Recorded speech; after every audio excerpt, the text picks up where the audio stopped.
오늘 이 영상은 당신이 투자를 바라보는 방식을 영원히 바꿀 것입니다. 더 이상 불안해하지 않고 압도적인 단순함으로 부를 쌓아갈 버핏의 비밀을 공개합니다. 워렌버핏은 1996년 연례 보고서에서 저렴한 인덱스 펀드가 최고의 주식 투자 방법이라고 말했습니다. 한 투자자는 이 발언에 근거해 두 가지 질문을 던집니다. 다양한 인덱스 펀드 속에서 적절한 것을 고르는 기준은 무엇이며 높아진 S&P 500의 가치를 볼 때 투자 시점은 어떻게 잡아야 하는지 묻습니다. Yeah, I would say that in terms of the index fund, I would just take a very broad index. I would take the S&P 500 as long as I wasn't putting all my money in at one time. If I were going to put money into a index fund in relatively equal amounts over a 20 or 30-year period, I would pick a fund, and I know Vanguard has very low costs. I'm sure there are a whole bunch of others that do. I just haven't looked at the field, but I would be very careful about the costs involved. Because all they're doing for you is buying that index. I think that the people who buy those index funds on average will get better results than the people that buy funds that have higher costs attached to them, because it's just a matter of math. If you have a very high percentage of funds being institutionally managed, and a great many institutions charge a lot of money for doing it and others charge a little, they're going to get very similar gross results but different net results. And I recommend to all of you reading John Bogle's written a couple of books in the last 5 years, and I can't give you the titles, but they're very good books, and anybody investing in funds should read those books before investing, or if you've already invested, you still should read the books, and it's all you need to know really about fund investing. So I would pick a broad index, but I wouldn't toss a chunk in at any one time.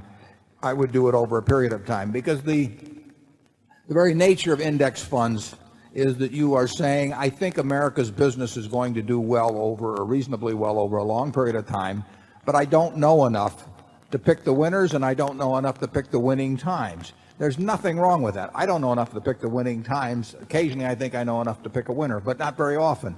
And I certainly can't pick winners by going down through the whole list and saying this is a winner and this isn't, and so on. So the important thing to do, if you have an overall feeling that business is a reasonable place to have your money over a long period of time, is to invest over a long period of time and not make any bet implicitly by putting a big chunk in at a given time. As to the criteria as to when you should or shouldn't, I don't think there are any great criteria on that. I don't think price earnings ratio determines things. I don't think price book ratios, price sales ratios, I don't think there's no single metric I can give you, or that anyone else can give you, in my view, that will tell you this is a great time to buy stocks or not to buy stocks or anything of the sort. It just isn't that easy. That's why you go to an index fund, and that's why you buy over a period of time. It isn't that easy. You can't get it by reading a magazine. You can't get it by watching television. You'd love to have something that said, if PEs are 12 or below, or some number you buy, and if they're 25 or above you sell. It doesn't work that way. It's a more complex business than that. It couldn't be that easy when you think about it.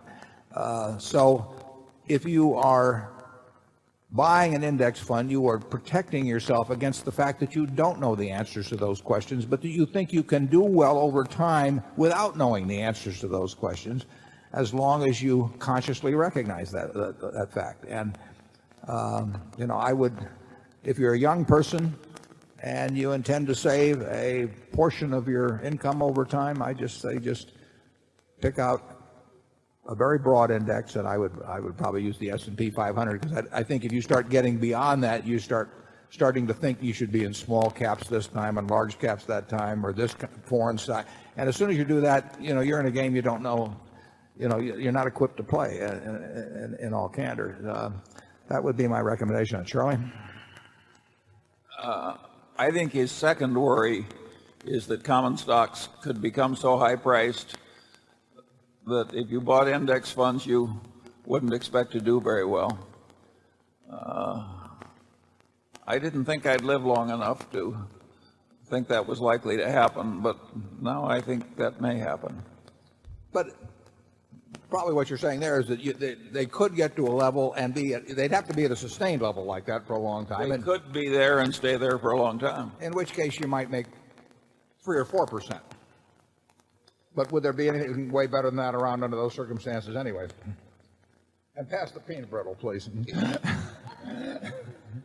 Well, in Japan, where something like this happened, the return from owning a nice index over the last 13 years or so is negative.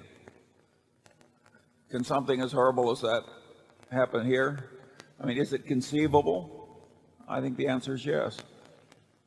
But the option in Japan, of course, is to have deposits in a bank or own Japanese bonds at somewhere between 0 and 1 or 1.5%. So if rates on everything get very low, which means stocks sell very high, then it just means that you live in a different world than existed 20 or 30 years ago, when generally capital got paid better.